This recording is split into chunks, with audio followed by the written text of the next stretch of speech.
¿Qué tal? Bienvenidos, soy Ana María Serrano y es un gusto nuevamente estarlos acompañando en nuestro podcast semanal de Visión Colombia 2022. Un espacio para debatir ideas, un espacio para generar propuestas, para construir país. Una Colombia, un país soñado pero posible, en donde hemos recibido cientos de comentarios y esa es la idea. Que nos digan, estoy de acuerdo, no estoy de acuerdo, que podamos conversar, que podamos escucharnos, que podamos generar propuestas, señores, no nos quedemos únicamente en los discursos, generemos unas propuestas, planteamientos para contribuir, para crecer. Se vienen épocas complejas en el país, que creo que es más aún importante que entablemos debates, que entablemos conversaciones, que nos replanteemos hacia dónde estamos yendo. Hoy me acompaña Rodrigo Pombo, que no le voy a dejar de hablar mucho de entrada. Rodrigo, bienvenido, gracias por estar aquí, mi coequipero, mi gran amigo, mi jefe. Pero pues, Rodrigo, y tú tienes una visión de país, pero hoy le traje un peso pesado que le va a aterrizar. Mi maestro, nada más ni nada menos. Que le va a aterrizar. Y de verdad quiero aprovechar todo el tiempo con él y por eso quiero darle la bienvenida al doctor Jorge Enrique Ibáñez, magistrado de la Corte Constitucional, catedrático, docente por 36 años, actualmente sigue como profesor de la Universidad de los Andes y la Universidad Javeriana, padre de familia. Así que, doctor Ibáñez, para nosotros de verdad es un placer tener a una eminencia, a un personaje de su calibre, acompañándonos en este podcast de Visión Colombia. Y en lo personal me encanta que sea usted quien vaya a aterrizar a Rodrigo. Bienvenido. Pues Ana María, muchas gracias, muy amables por la invitación. No sé si alcance a hacerlo porque Rodrigo siempre se esfuma por todas las posibilidades. Bueno, pero aquí estamos. Rodrigo, muchas gracias por la invitación. De entrada no le dejé hablar para que usted pueda darse todo ese lujo. Y el tema que hemos elegido es tener una visión de país, una visión constitucional de país. ¿En qué punto estamos y hacia dónde quisiéramos ir, hacia dónde añoramos? Rodrigo, ¿hacia dónde ves tú la visión constitucional del país? Pues nosotros hemos venido trabajando en el proyecto Visión Colombia 2022 una idea que me parece que podrá ser digna de debate, pero no es menos respetable. La idea es que la historia constitucional colombiana es profusa, es rica, es interesante, y sin duda alguna ha dejado unas muy importantes y fuertes instituciones democráticas. Quizás llegó un momento histórico indiscutible que es la promulgación de la Constitución de 1991 y básicamente nuestra teoría es que como gran pacto político, incluso como un contrato, si somos digamos racionalistas, cartesianos y demás, como un contrato social, tiene unas enormes ventajas.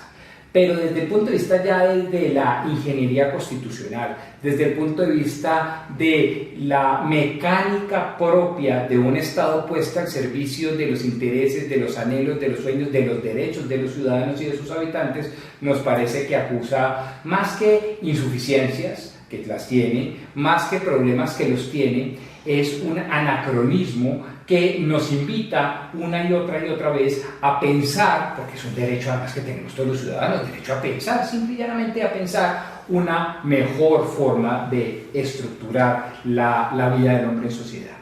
Y básicamente eso es lo que estamos diciendo, que nosotros deberíamos pensar en los próximos 100 años, como lo hicieron los padres fundadores de Norteamérica y como lo hicieron unos grandes prohombres de la modernidad que simplemente se dieron el lujo de pensar por cuenta propia.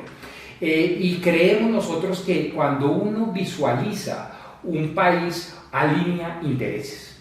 Y cuando uno alinea intereses de la población, genera sinergias que realmente puedan ser efectivas contra las grandes problemáticas que constantemente se presentan en las sociedades. En el caso más próximo a la sociedad colombiana, bueno, y a la mundial, el tema de la pandemia.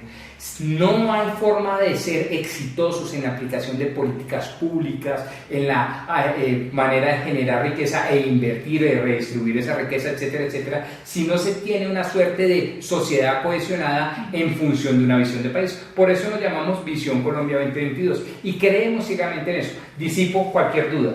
Disipo la duda de crear una Asamblea Nacional Constituyente, de crear una gran reforma constitucional. No, es un debate muy profundo desde la sociedad civil organizada, desde sus centros de pensamiento, de cómo podemos generar alternativas a partir de una visión de país, para que las alternativas, las propuestas, no sean coyunturales, no sean politiqueras y de momento, sino realmente estructurales a largo plazo. Exacto, que tengan un peso, que tengan que sean técnicamente probables, además. Y para eso son esas suerte de debates. Pero bueno, Rodrigo, menos mal que lo plantea. Y la visión de un país debe estar propuesta a partir de nuestra historia, de la realidad colombiana, de su gente, de su medio y, por supuesto, vuelvo a repetir, de su tiempo. Colombia tiene un problema muy grave, y es que, primero, no sabe su historia. Segundo, nos hemos pasado durante casi 200 años pretendiendo crear la estructura más o menos adecuada que nos permita, desde el punto de vista constitucional y después en sus desarrollos normativos, tener la organización que necesitamos. Y no lo hemos logrado.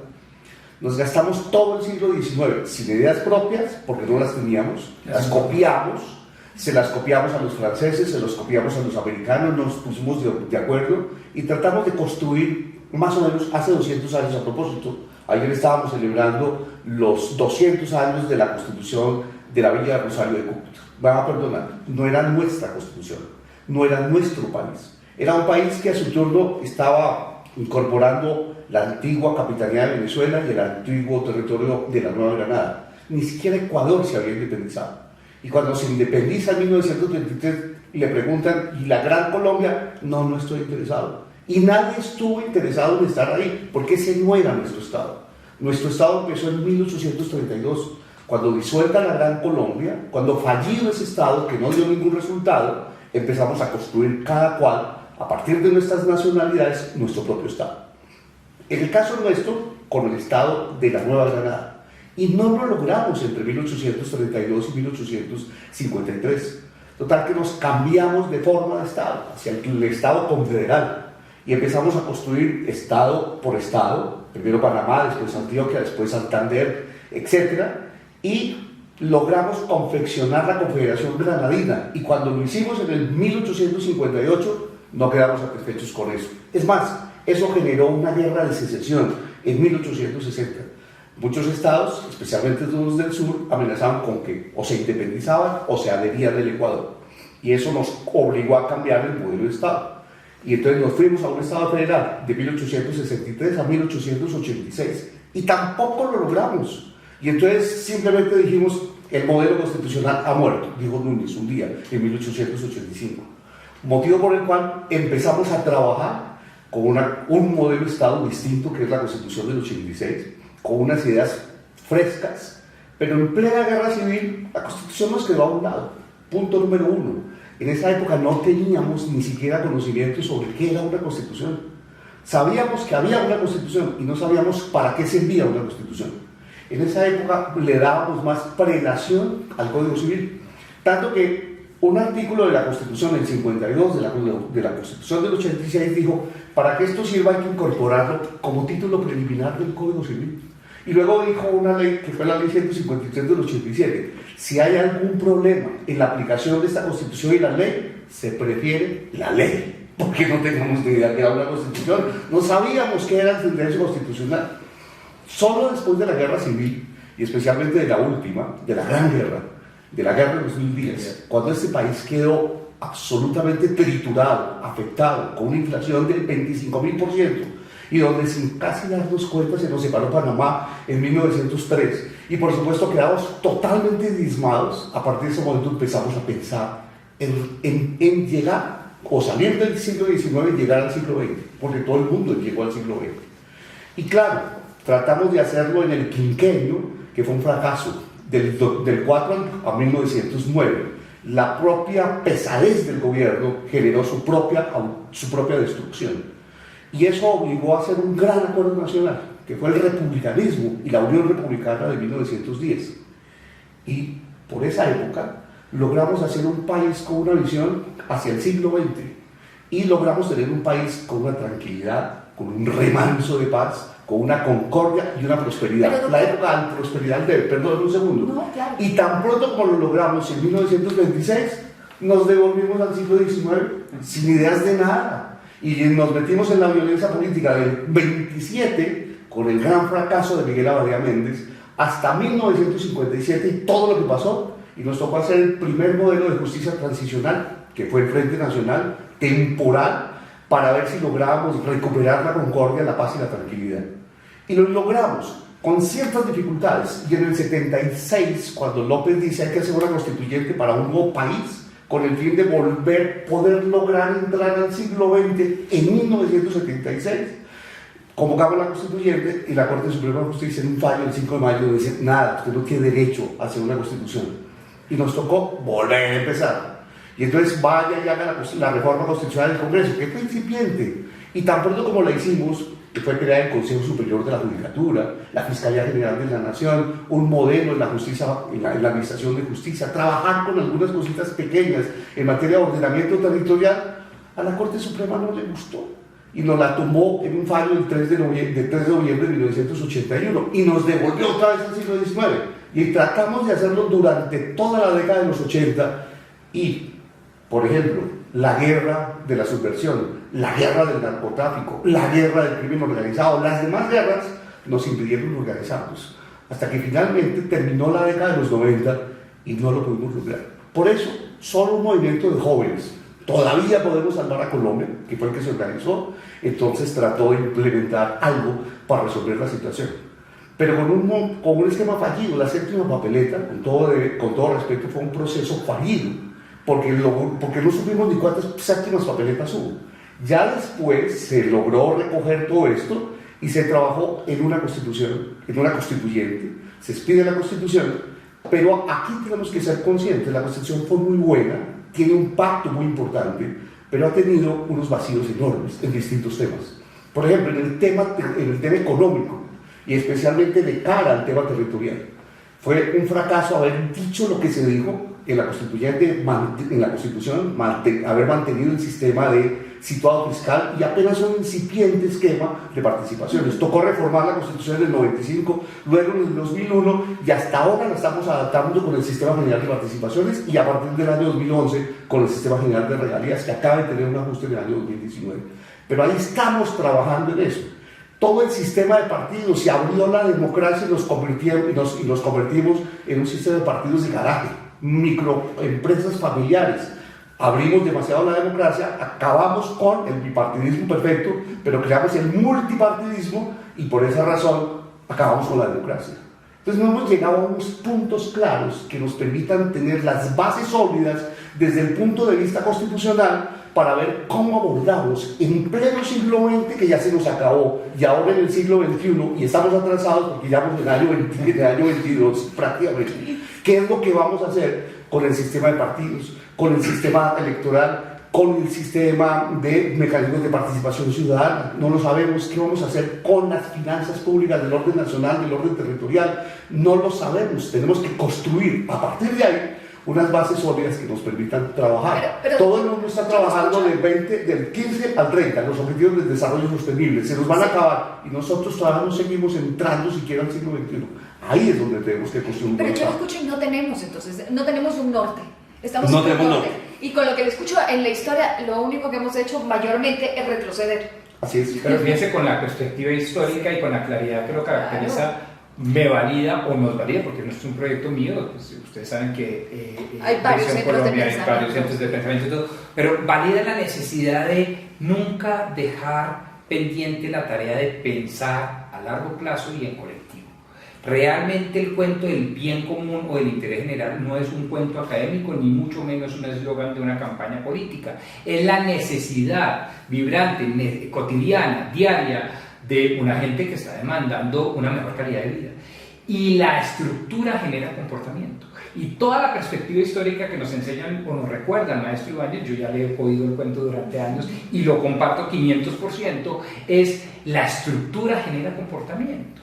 Y por lo tanto, si uno no sabe qué hacer con los mecanismos de participación, con los partidos políticos, con el sistema del situado fiscal, con el ordenamiento territorial, pues no sabe para dónde va. Y de ahí la importancia que como sociedad, en pleno siglo XXI, tengamos siquiera la valentía intelectual para empezar a proponer cosas, muchas de esas asentadas en una historia un poco primigenia, pero muchas otras absolutamente novedosas. Y ahí nos hubiera podido dar buena mano los fogosos jóvenes que salen a marchar, que creen, no que creen en la política de la piedra, sino en la política de las ideas sobre la base de la creatividad. Entonces yo sí creo que... Pero yo creo que hay que dejarnos pensar, hay que dejarnos expresar. Total. Porque la gente, por ejemplo, en el año 90 salió a protestar, sí. Y una forma de protesta fue la marcha del silencio. Oiga, no nos escuchan, entonces voy a salir silenciosamente a ver si me escuchan. Sí. El 25 de agosto, después del asesinato de Galán, también sucedieron las marchas del silencio en los años 50 con los jóvenes. Es que tenemos que escucharlos, porque no basta con que el joven se le permita protestar si no los permitimos subir al escenario para poder recoger sus ideas. Las grandes transformaciones en este país, por lo menos en la década de los años 50, se pudieron hacer a partir de las propuestas que los jóvenes hicieron. Y la respuesta final, después de la crisis de los años 80 y al comienzo de los 90, permitió escuchar a los jóvenes. Ahora, lo que pasa es que a veces los escuchamos, les permitimos escuchar, para pasar de la protesta a escucharlos, y luego los excluimos. Fíjense, por ejemplo, que ellos fueron los portavoces y los líderes más importantes del movimiento estudiantil para llegar a la constituyente. La convocamos y la constituyente no les permitió sino el acceso a unos pocos jóvenes y los sacamos del escenario.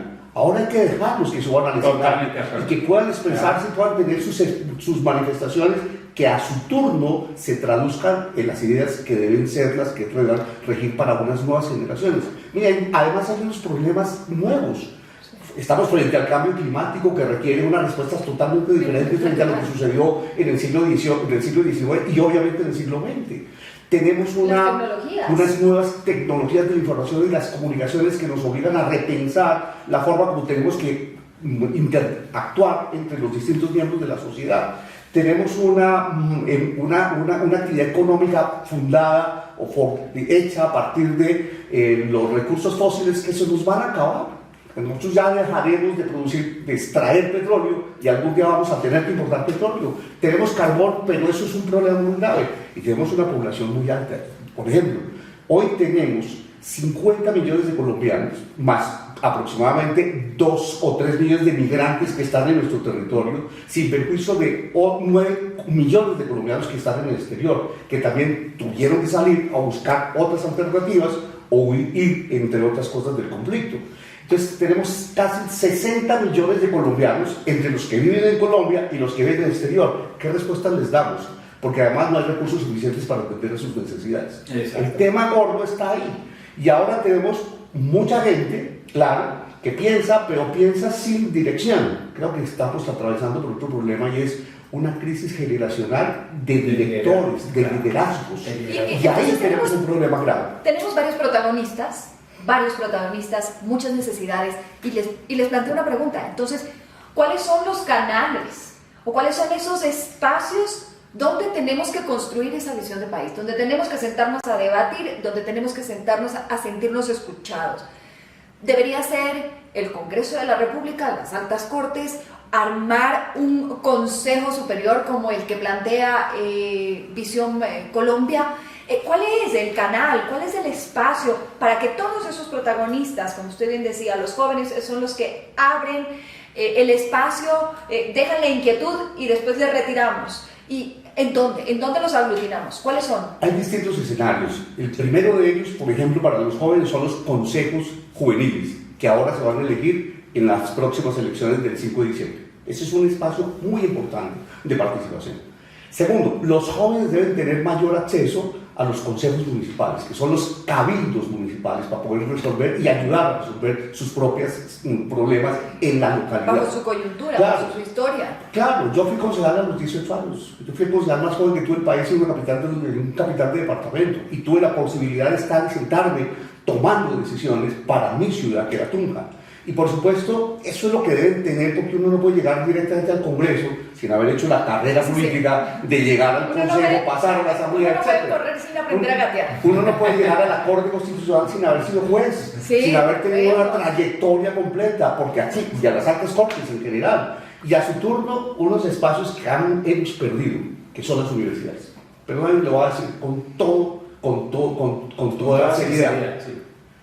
Las universidades se convirtieron en negocios para generar allí ingresos para determinados sectores que manejan las universidades, sin perjuicio de que hay unas universidades que todavía responden a sus principios y a sus orientaciones.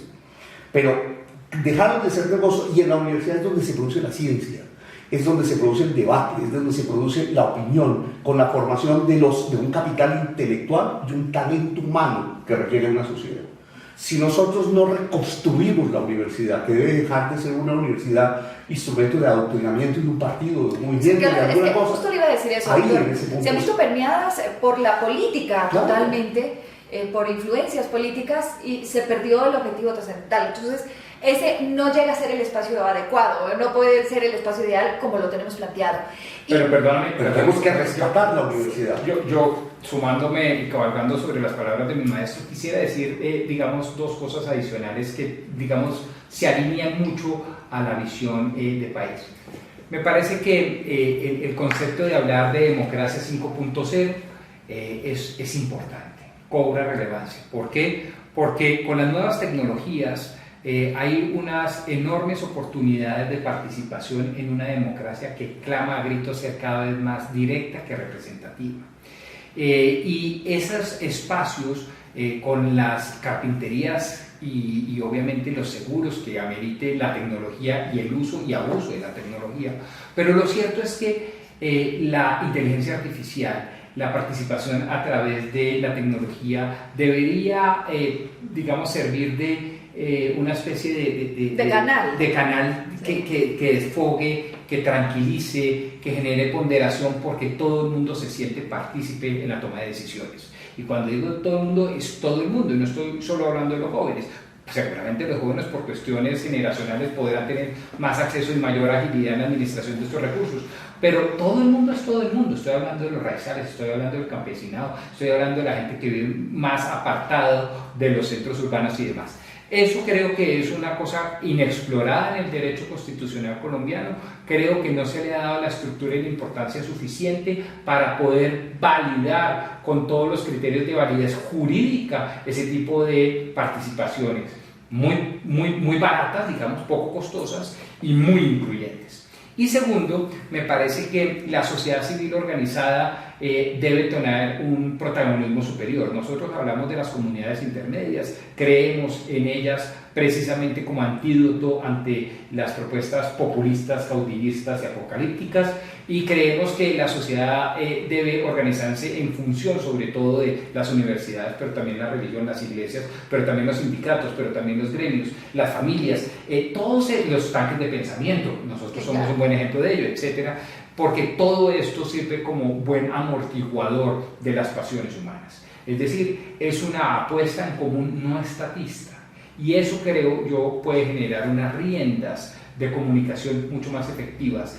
que la simple imposición institucional a través de cosas que son muy importantes, como los comités, como las juntas administradoras locales, las juntas de acción comunal, etcétera, o los consejos estudiantiles, consejos juveniles.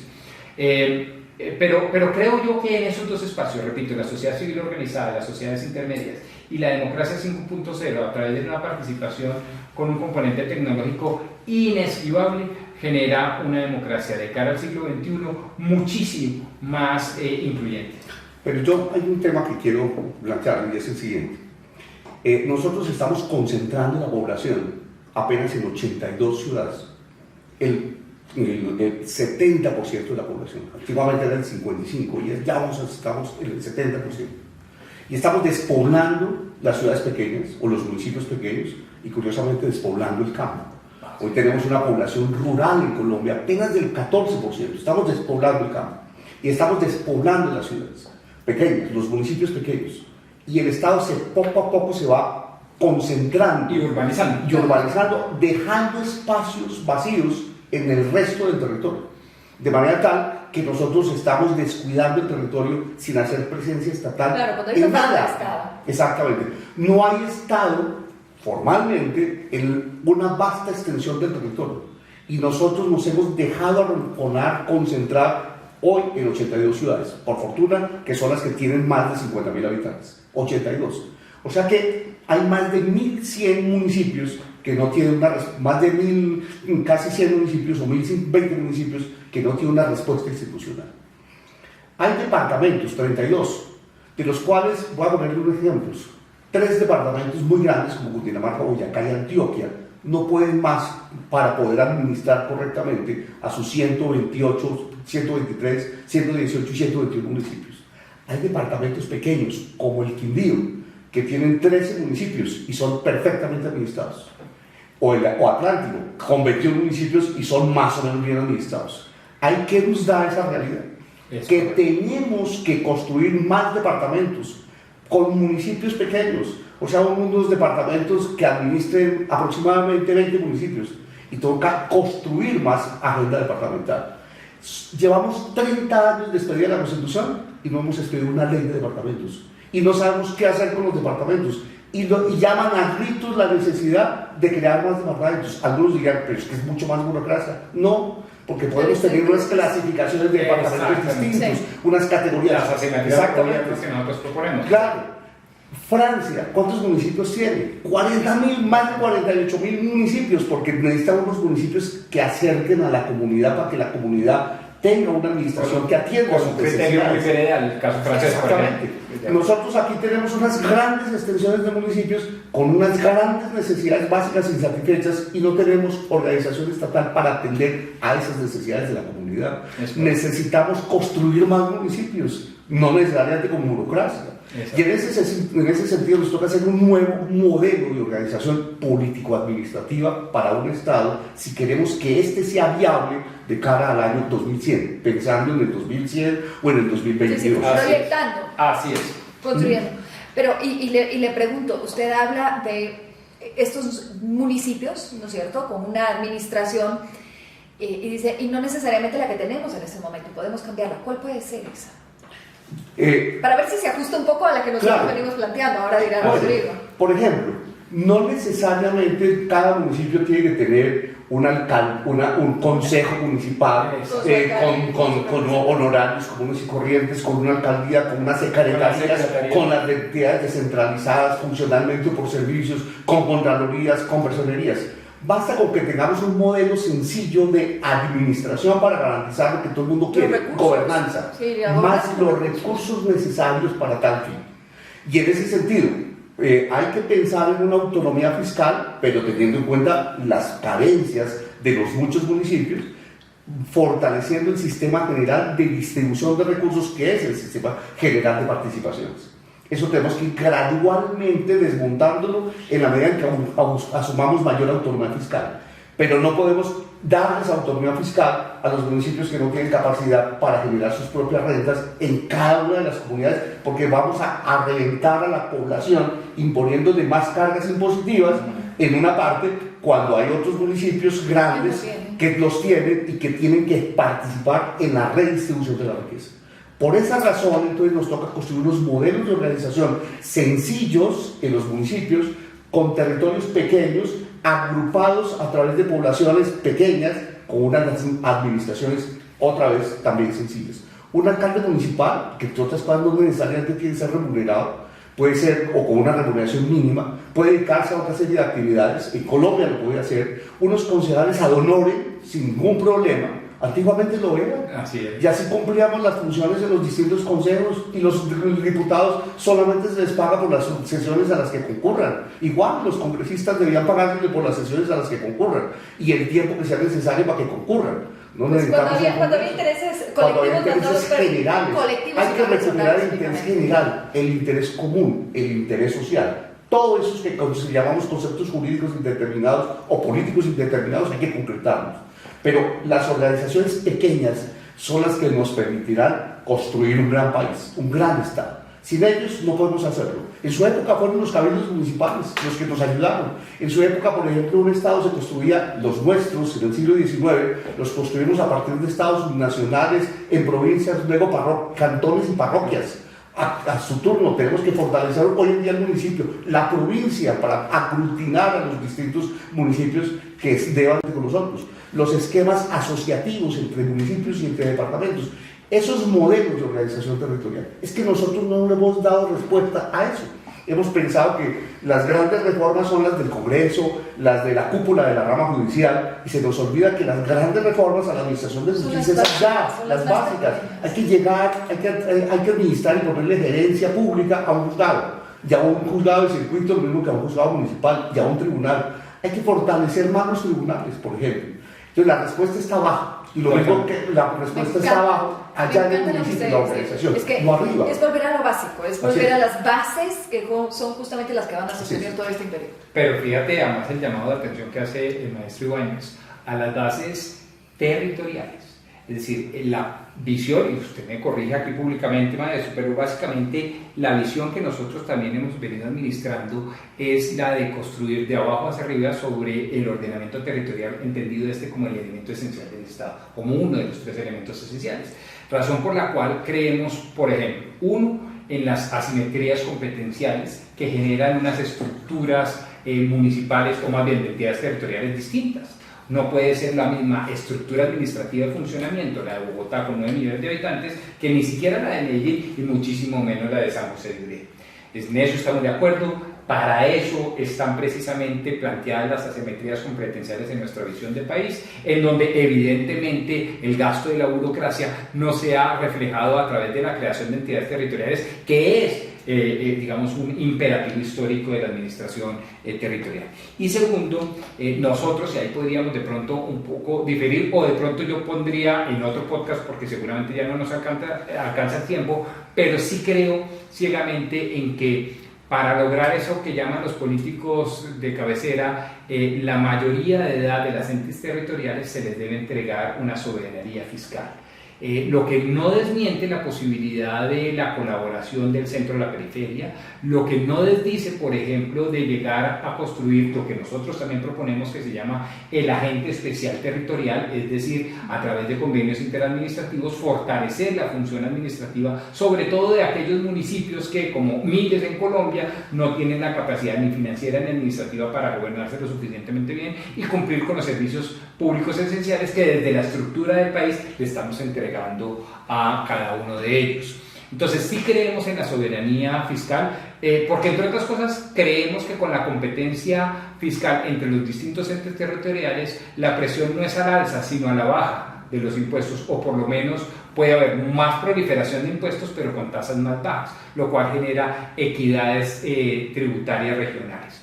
Y no solo esa bondad, sino que se genera esa autonomía política, o más bien esa madurez política, que le permite sostener un sistema administrativo mucho más independiente, es decir, asimétrico. No podemos entender que por las razones histórico-políticas y económicas un municipio se tenga que manejar de la misma manera que otro. Y pueden generar asimetrías de gobierno. Claro. Y para eso tenemos que desarrollar, pues todo está en la Constitución, salvo el de la soberanía fiscal que requiere un ajuste.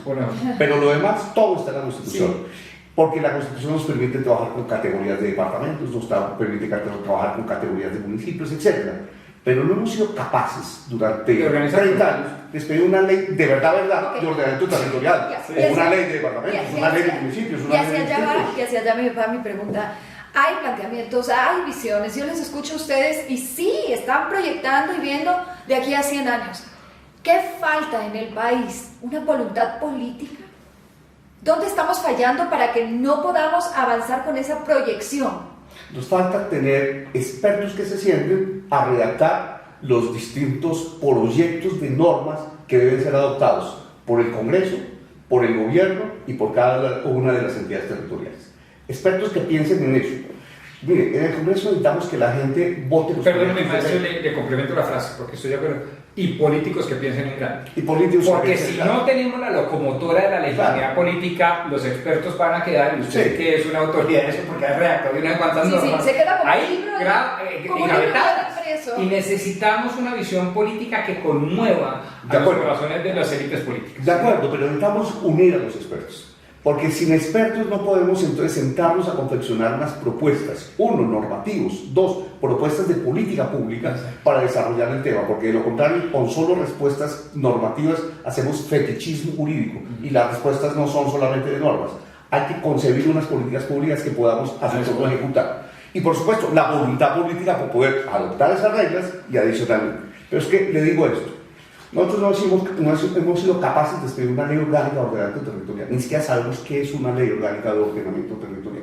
No hemos sido capaces de expedir la primera ley de departamentos para actualizar el régimen departamental. No sabemos ni qué hacer con los departamentos y no sabemos cómo manejar los distritos versus los municipios. Muchos municipios grandes se quieren transformar en distritos y ya lo han logrado. Cali ya dejó de ser un municipio, ya es un distrito, Medellín, Barranca Bermeja, y otras pequeñitas que uno no se explica por qué, no las menciono, por qué pasaron a ser distrito, cuando hay otros que pueden estar en mejores condiciones. ¿Por qué? Porque nos falta el concepto de qué es un distrito, qué es un municipio de primera, qué es un municipio de séptima categoría. Pero a su turno, no basta con que digamos en la ley, porque es que ¿quién crea los municipios? No lo crea el Congreso.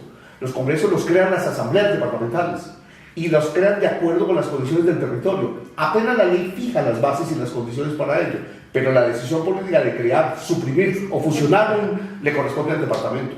La decisión de organizar la localidad, pongo el caso de Bogotá, que uno dice, no todo el mundo es Bogotá, pero Bogotá no ha sido capaz de organizar las localidades. La localidad no solamente es una porción del territorio, una división del territorio para decir, la localidad de Chapinero va de la 100 a la 34 y viceversa, o de la Caracas hasta la avenida Circunvalar. Eso no es una localidad. Una localidad es una entidad pública que tenga a su cargo una serie de atribuciones que le permitan cumplir para atender a las necesidades de su propia comunidad, de su localidad. Eso es lo que dice el artículo 322 de la Constitución y no lo hemos desarrollado.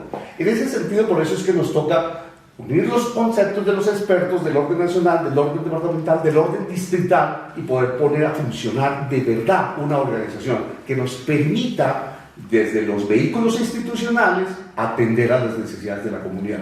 Unir a los recursos, es que sin recursos no podemos hacer nada. De lo contrario nos queda el artículo 277 de la Constitución como un saludo a la bandera. Yo soy libre y tengo derecho a manejar mis propios recursos, y si no los tengo, ¿cómo puedo manejar mi pobreza? Claro, le pasa lo mismo que a un pobre ciudadano que llega a los 18 años, que es libre de hacer lo que quiera, pero no tiene con qué, entonces depende de lo que le dé el papá o la mamá. Y en ese sentido, pues no es libre de nada. Eso le pasa a los municipios y a los departamentos si no le generamos los recursos necesarios para atender tanto a su funcionamiento como a la inversión, pero sobre todo a la atención de las necesidades básicas de la comunidad. Magistrado Ibáñez, se me acaba el tiempo, pero creo que le tengo un planteamiento. Va usted a asumir mi puesto y va a empezar a quedarse aquí en el podcast de todas las semanas. De verdad ha sido un placer poder tenerlo, que nos acompañe, que nos instruya de la manera como lo ha hecho hoy. No deja de dejar de enseñarme. No para de enseñarme. Yo te dije que el invitado hoy era un peso pesado que te iba a mantener un poco más callado. Casi no lo logramos. Y eso que hoy hablé mucho, porque cuando almorzamos eso es... No, pero es una delicia. De verdad, ha sido un disfrute para nosotros que hacemos el podcast, y seguro va a ser un disfrute para quienes nos acompañan todas las semanas en el podcast de Visión Colombia 2022, que lo pueden escuchar en Spotify, Apple Podcast, Google Podcast. Les invito a que lo compartan, a que lo lleven a donde sus papás, a donde sus amigos, a donde sus compañeros de trabajo, de colegio. Pues esto es la manera como nosotros hemos decidido contribuir y hacer país, con planteamientos, con ideas. Soñamos en una Colombia, sí, soñada pero posible. Visión Colombia 2022 es un proyecto que nace de la sociedad civil, que reúne a importantísimos centros de pensamiento de este país, porque creemos justamente en eso, en contribuir con ideas, con debates, con los mejores técnicos para poder hacer planteamientos a mediano y a largo plazo. Entonces, esa es nuestra invitación, nuestro agradecimiento nuevamente al Hotel Cosmos, que nos permite utilizar sus instalaciones para poder acompañarlos todas las semanas. Nos vemos entonces la próxima semana.